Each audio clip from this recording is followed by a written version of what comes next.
Rest of it, everything looks real good. Everything's tight, so we're gonna let her heat up, and we're gonna get some lettuce. 66.5. We're losing humidity like crazy, but that's okay. That just means it won't stay as wet for as long. We'll get another crock pot in there. You can ask Lisa if she's happy about having a germ chamber. So this is gonna make life a lot easier and more consistent and save us a lot of money. So I am going to call this project completed for the time being until we get it out to the greenhouse, but I've got to get the greenhouse built before that happens. So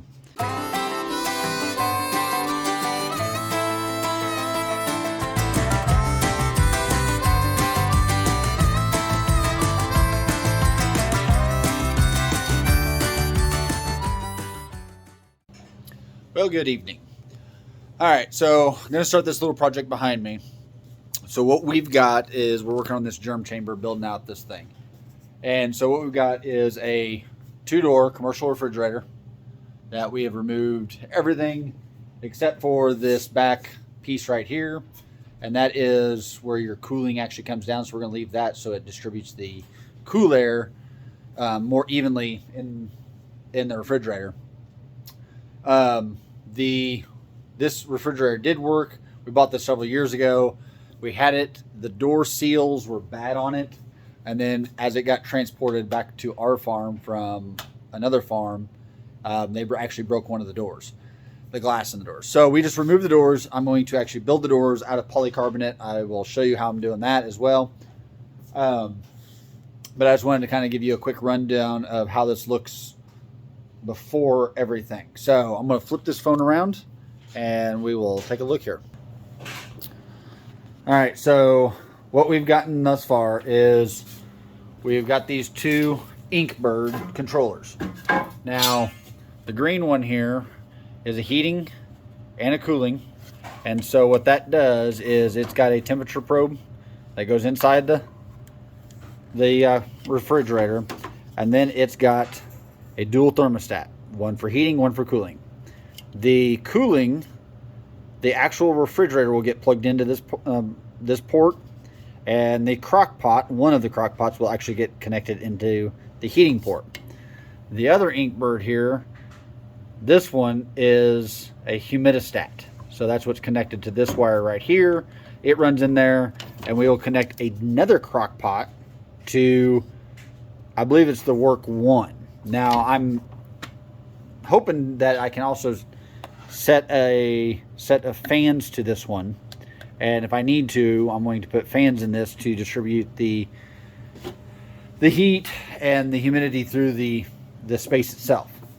But we're lucky enough that I did screw those into the side, and I'm going to clean all this up, make it look a little bit nicer. But we had a port up here that this is just insulated here, so I just took the insulation. I'll spray foam that back when I've got my extension cords and everything come back through there. We've ran that down through here, and we have our temperature and our humidistat right there. I'm going to input shelves here, and I'm going to show you how I'm going to do that. This is our first crock pot, so we're going to actually have 2 crock pots, one on each side. Doesn't really matter. The heating crock pot, we are going to fill halfway with water, and then we're going to put vegetable oil on top. What the vegetable oil will actually do is it will keep the water from evaporating, and so it will just be a heated system there. The other crock pot that's going to go on the other side is going to be not heated or not have oil on it. It will only eventually let the humidity off, so we'll have to watch that one and continually fill that. I have thought about putting a float valve on that and put a water line in this thing, but this is actually going to go out into the greenhouse, so I'm not going to do any of that until I get it into the greenhouse. I'm building it in here while I'm building the greenhouse, and as soon as I'm ready, we'll transition this thing over there. So let me take you over, and I'm going to show you how I'm going to do these shelvings. Before I go over there to show you the shelves, here's what we're going to make our actual shelf out of. It's 1/2-inch EMT electrical conduit is all it is, metal. You can buy them at Lowe's for $8 for a 10-foot stick. Not a big deal. The capacity for this we are going to do here is, I've measured, this is a 50 tray. This is what we do typically our tomatoes in. This is about 2.5 inches. Allowing for that 1/2 inch EMT, I'm going to allow it for 3 inches. It's no different if we come in here and we say our P200s, which is this is a deep cell P200, is the same 2.5 inches. So these are our two largest trays, our deep cell trays that we have to go in there. The other thing we have is microgreen trays. We can stack 2 of these in that 3 inches still and have no problem. So that won't be a big deal. Obviously with our P200s, this is our shallow normal P200s. This is your run-of-the-mill commercial. That's obviously we might be able to get 2 of those. I don't think we can, but we might be able to stuff 2 of those if we need to stack them. We are trialing that P200 out. That one is from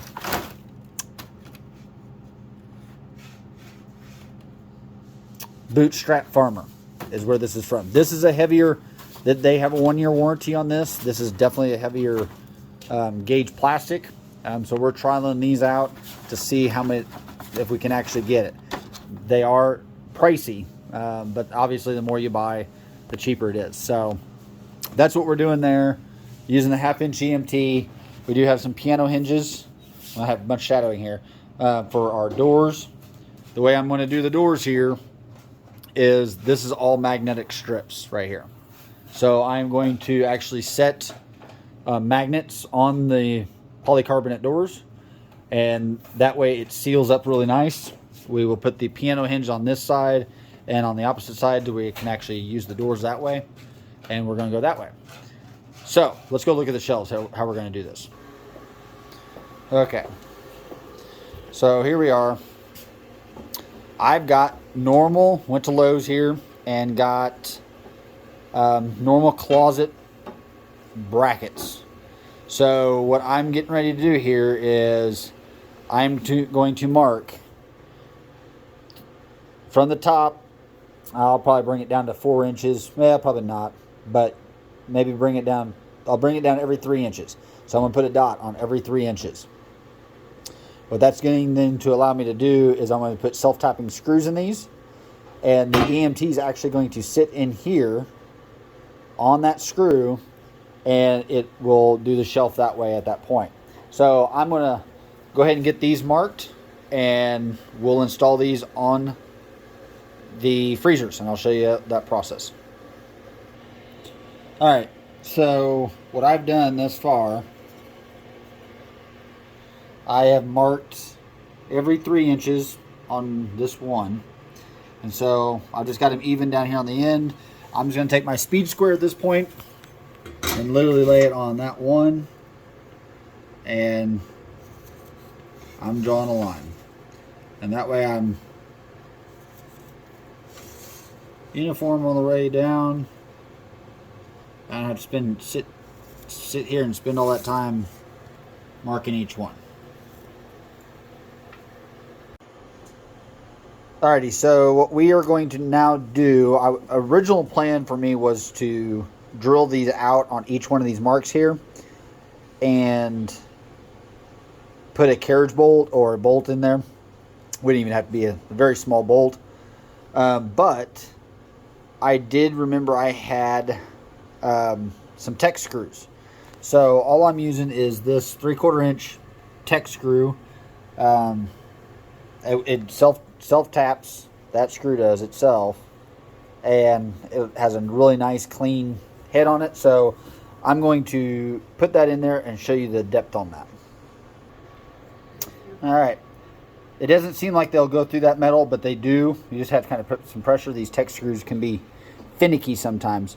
So what's going to end up happening there is that's a 3/4 inch screw, and so my 1/2 inch EMT is going to fit right in there and sit right on top of that. Now, if I wanted to make this fully adjustable, what I could do is I could do one whole side of the freezer with all these Tech screws going straight down, and I'm going to go ahead and do that on 2 of these I will put the tech screws, I will go ahead and put those all in there.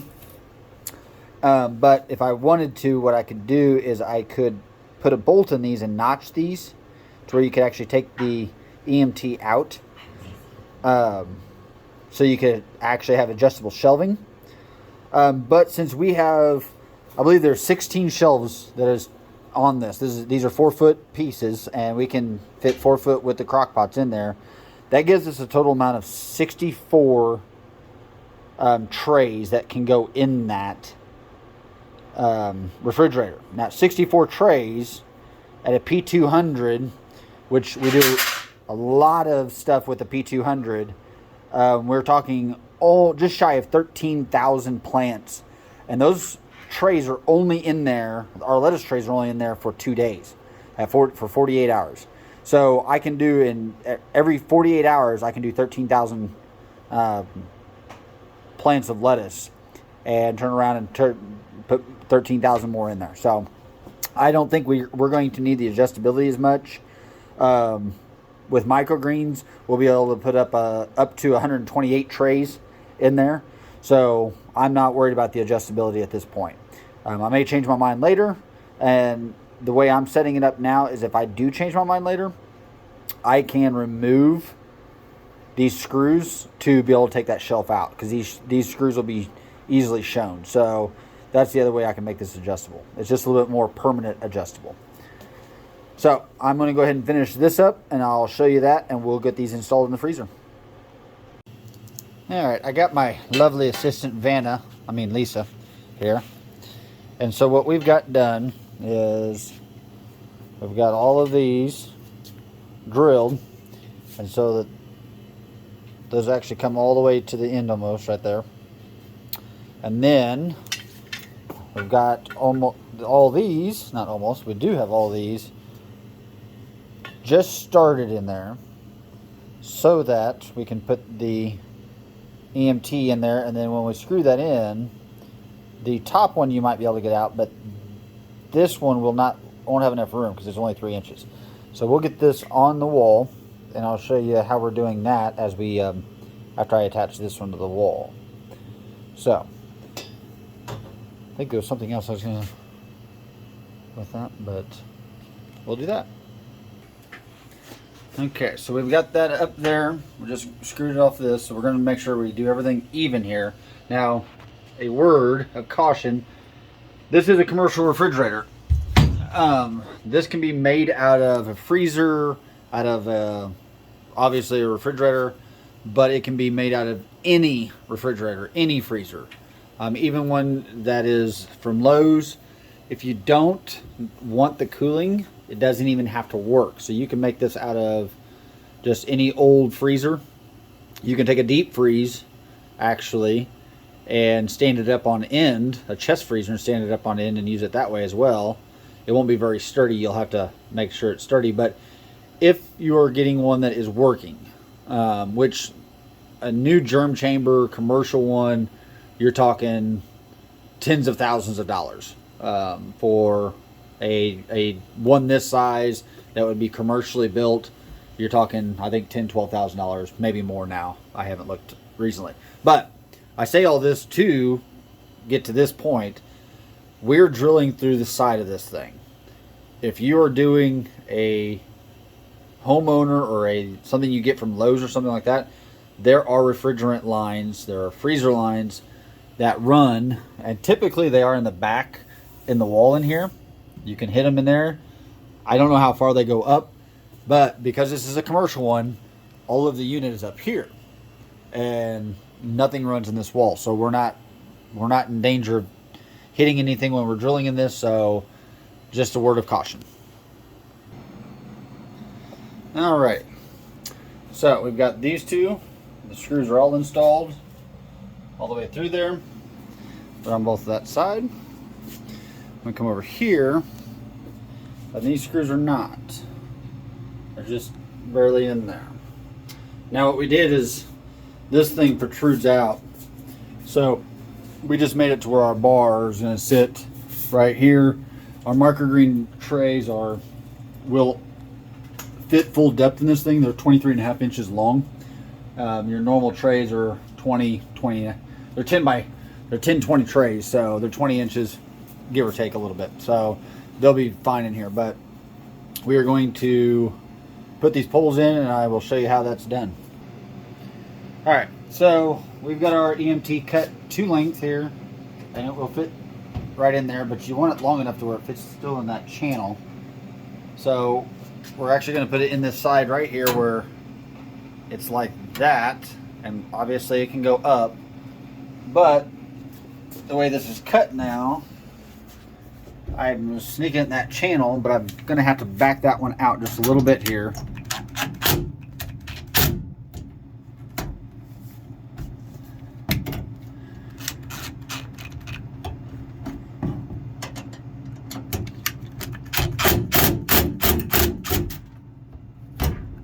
That goes up there. Now that one's in there, and so it can go up, but it can't come back down, or it can go back down, but it only can go that far. And so that's the front one. We're going to go ahead and get the back one. It's the exact same process, and once it's in there, it's locked in there. So all right, this top one is not like the rest of them because of this lip right here. This actually goes back up. So we've lost about a ½ inch right on this top one. So the microgreen tray is going to work just fine in there. Would you grab another one? We might be able to stack one. This is our microgreen tray. It's white. It has holes in it, but it's really, really sturdy. It's not like a 1020 tray. You can use 1020 trays, but we do so many microgreens that... You want to hold that? You have to take those out.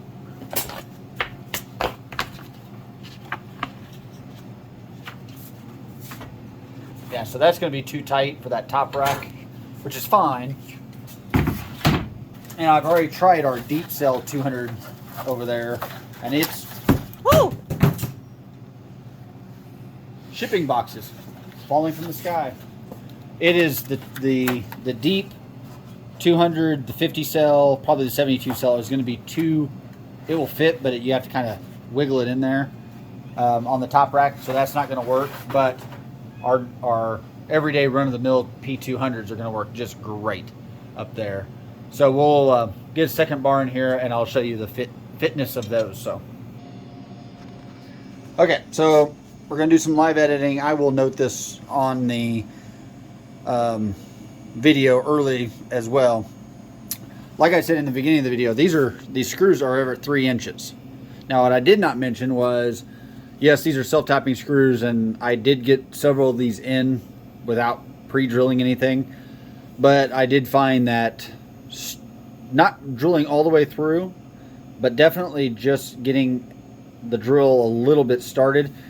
It almost acts like some type of enamel on this that makes it really, really hard.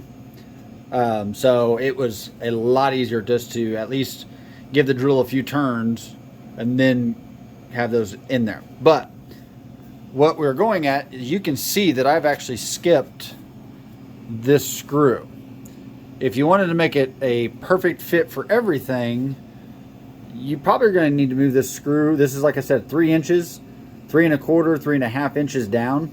But after playing with this, if we were to put this bar back up on this screw, our P200, which is just your standard P200 that you can get at any greenhouse supply store with a tray, will fit absolutely perfect in there. But the P50, P72 will not. It's too tight. So what we did is we dropped this down. Now, since we've done that, I'm going to walk over here and grab this. What we've got is, I've got a P50 here and our deep cell P200, which is the same size as the P50, so that's why I'm using it. So if I had two P50s here, or a P50 and a P72, then this would work the same. But now we can actually take those, stack them, because this is a germ chamber and these are only going to stay in for so long. They're not going to be in there very long. this will actually slide right in there and fit absolutely beautifully. So while it's not what I intended to do and I screwed it up, it actually worked out for the best. So we are going to install these and skip a screw. Now they're always there for availability if we want to go ahead and make that lower. But the other advantage we are going to have is we're now going to be able to triple stack our microgreens in there as well. So it all is going to work just perfectly. So like I said, I will put a note on the front of the video to check these minutes for a detail. But it's actually going to work out really, really well for us to be able to do this. So we're going to finish up with some posts that we've got. I think we can get 1, 2, 3 more rows in. So we're going to get those rows in and we'll be right back. All right, so standing back here, we've got 3 more shelves we can put in. We did not buy enough material for that because we just didn't know exactly what we were going to do quite yet. So we're going to put 3 more shelves in, and we can still double stack those. So we can still fit our P200s. We can still fit 64 trays in this thing. So we're going to go ahead and run extension cord up there through that to our controllers over here, and we will show you the somewhat finished product here coming up. I'm going to go ahead and put the doors together, and I'll show you how I built those once I have those on here. So all right, for these doors we are just using, there's this magnetic strip that is in there from the factory. Well, that's not magnetic, but it is, yeah, I guess it is somewhat magnetic. And then we bought just magnetic tape that we're sticking right on there. Lisa's cutting that to size. And when we're ready to put the doors on, we will take the backing off that, stick the doors on. We got a hinge to put on this side and the other side, and that will complete our doors, our makeshift doors. And then I am working on getting the extensions cord ran and getting all that fitment up in here. So alrighty, well, we are buttoned up here. I do have to put a little insulation in that hole right there to seal that all up, but got the doors installed. This is just polycarbonate. You can get that in any greenhouse supply company as well. It's a little pricey, but not too bad, but it's almost indestructible. This is just extra stuff that we've had laying around from building other high tunnels, other greenhouses. I almost exclusively put polycarbonate on the fronts of greenhouses anymore. I won't even use plastic just because of how durable this stuff is. But we will go ahead and get the other shelves in there tomorrow. So as you can see, we've got magnetic tape all the way around the door. We've got the piano hinge on there now. So it, no doubt, seals up pretty tight. So that's going to be really good. We have, for right now, for the heat, we have a single crock pot. We're up 3 degrees already from, it was 63, and it's almost 66 here in just a few minutes that we've got the things on, the doors on. And so then on the side, and this is where all the controls happen, and right now it's all blinking, and oh yeah, you can't, that's so weird coming through the camera. But right now what we've got is, this is the cooling side, and so the refrigerator itself is hooked up here. The heating side is hooked up to the crock pot in there, and then we have the humidistat that will be right here. That will be hooked to another crock pot. So right now you can see my parameters of relative humidity. I have it set at 85%. Right now we're at 41.4%, and I have the temperature of the at 71 degrees, excuse me. We are now at 66.8, so we are rapidly climbing here. But that is the gist of the germ chamber. So this is all going to work out well. I'm going to open this up. I'm going to grab another couple of trays here.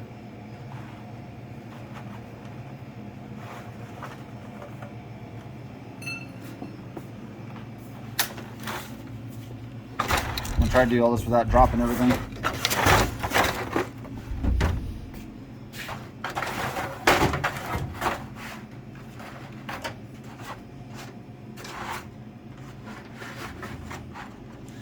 So, fits in there very nicely. Grab another couple of trays here. Don't have the bottom trays, so I'm going to grab some microgreen trays here. I think I can go 3 deep on these. And I stacked these anyways, so.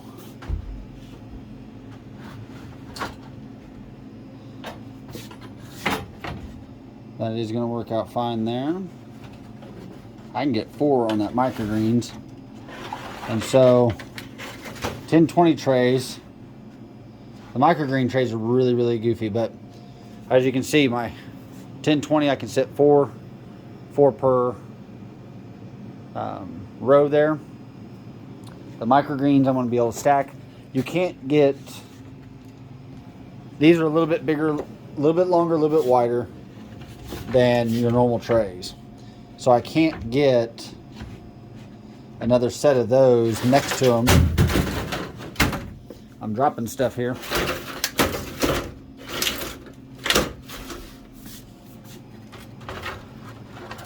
And it's a squeeze to get a 10-20 tray next to it. So when we're doing microgreens are going to be the brunt of it, but we will be able to stack those 4 deep. We're only going to get 2 per row, but again, those are only going to be in there for a day or 2, so we'll be able to stack those pretty darn deep. So that's the gist of it. Everything looks real good. Everything's tight, so we're going to let her heat up, and we're going to get some lettuce. 66.5. We're losing humidity like crazy, but that's okay.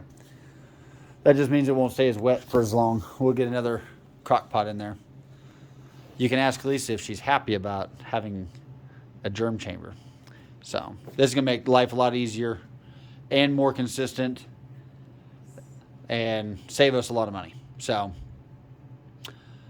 I am going to call this project completed for the time being until we get it out to the greenhouse. But I've got to get the greenhouse built before that happens. So until next time, pull up a chair and welcome to Tabletop Farms.